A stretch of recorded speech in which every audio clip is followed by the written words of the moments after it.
I recently got on a call with a coach who was pouring most of his income, most of his profits back into Meta ads. But that's not the problem here because he was actually generating a very, very big amount of leads who are very good quality.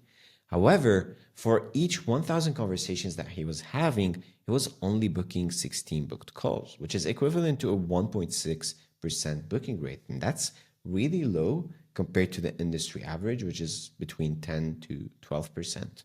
So after analyzing his DM funnel on a call, we realized that we can easily go from having, you know, 16 booked calls per 1,000 conversations to having 80 booked calls, which is a 5x increase. So going from 1.6% booking rate to 8% booking rate. And in this video, ladies and gents, I'm gonna break down the mistakes that he was doing and that many other coaches are doing as well, and the exact way we are solving these mistakes and increasing their booking rates by 2 to 3 times. So you can see all of them here. Okay, let's begin with the first one. Mistake number 1, no follow-ups. Now, this is a basic one. If you already have your full funnel dialed in, great, but actually most of the coaches I've spoken with are making 5 figures a month and aren't even doing follow-ups, right? And this is a screenshot from my client's account where he's done 1,621 follow-ups after 24 hours of no lead replies, and out of this 1,026 leads replied. And then he did the second follow-up and 112 leads replied, right? So if you do the calculations, basically he saved 1,138 leads. So that's close to 100 booked calls if they continue the conversation. That's tens of thousands of dollars in saved revenue, right? So all because he had an automated follow-up sequence that followed up with leads after they didn't respond, after 24 hours. So this is really simple yet very high leverage activity that you can do, system that you can build. Mistake number 2 is no visual content. Again, this is also a very high leverage activity because you can easily plug in those videos, like pre-recorded videos and voice messages, into software like ManyChat, and you can send them by clicking on the button. And what this does is it automatically grows trust with you and the leads on the other side of the screen compared to just sending text. The third mistake is having a very long script, and this was something we recently fixed for one of our clients. I made a video about it. You can check it out here. So he had a very long script where he used in stage 1, as in first question, he got the fitness goal of the clients, whether to lose weight, do this, that. Stage 2 was to get their obstacle, like what's stopping them from reaching the goal, and then duration of their effort, cause of the problem, indirect financial qualification, call proposal, and calendar link sent. And I realized that it was too long and it was dropping off a lot of leads as the framework continued and as they progressed through the pipeline. So what we did was we kept those 2 here. However, we removed those 2 touch points as well, and we kept the other ones. And what this did was automatically increase his booking rate by 25% without affecting any of the other metrics. So yeah, that's really, really good, right? And that's something for you to do, is revise your script, see what you can trim down, because the more questions and the more fluff you have in there, the less of a booking rate and conversion rate you will get.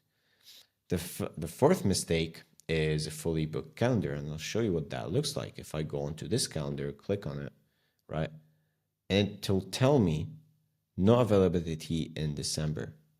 So when leads see this, they have a billion different things to get them distracted from booking a call.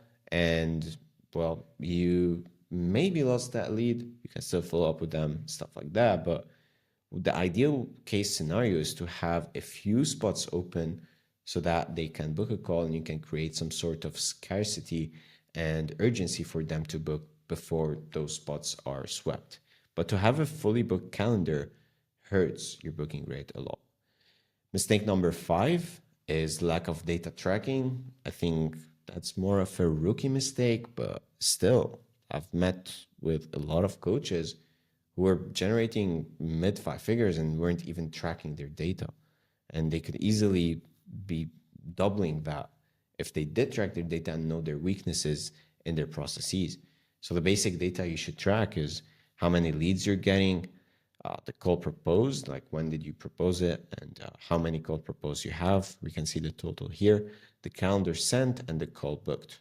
Very basic, very simple. We do all of that through AI. It does it for us. And then mistake number 6 is ignoring the lead type. And to show you an example, these are two trading coaches, Elder and Demaris. And they both get two types of leads who are beginners and want to get into trading to learn about it and make money, and people are already experienced traders and want to level up their trading skill set to, of course, make more money. Now, for these two types of leads, there are different questions that should be asked to kind of understand their situation and help them as much as possible, and finally frame the call in a way that will help them. I won't go into depth into this, but you can take a look and you can pause this video and take a look at the questions and how different they are between beginners and advanced. And the same thing can apply to any niche. There can be people who are in the fitness niche and have different ones. And I go more in depth about it as well in this video, where I covered the full funnel that we use for all types of coaches. One's making 20K a month, one's making 200K a month. You can check it out. I'll also leave it somewhere here. I always get confused where the card will appear on the video.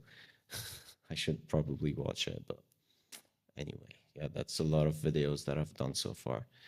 Okay, ignoring lead type.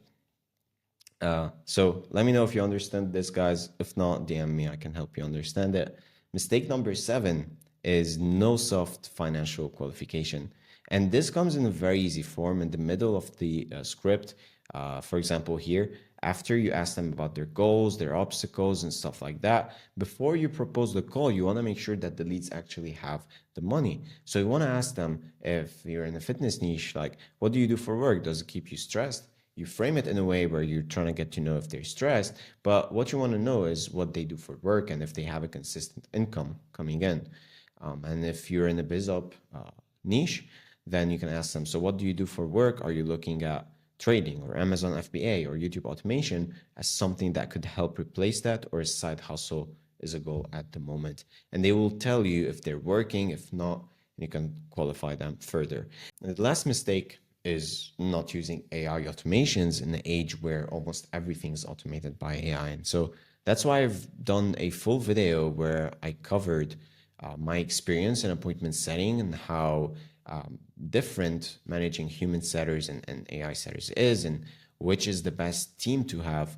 Is it, actually a hybrid DM setting team structure with one DM setter and an AI, or multiple DM setters at once? So I'll also leave the video here so you can watch it. So click on it, let me know your thoughts, and I hope to see you in the next one.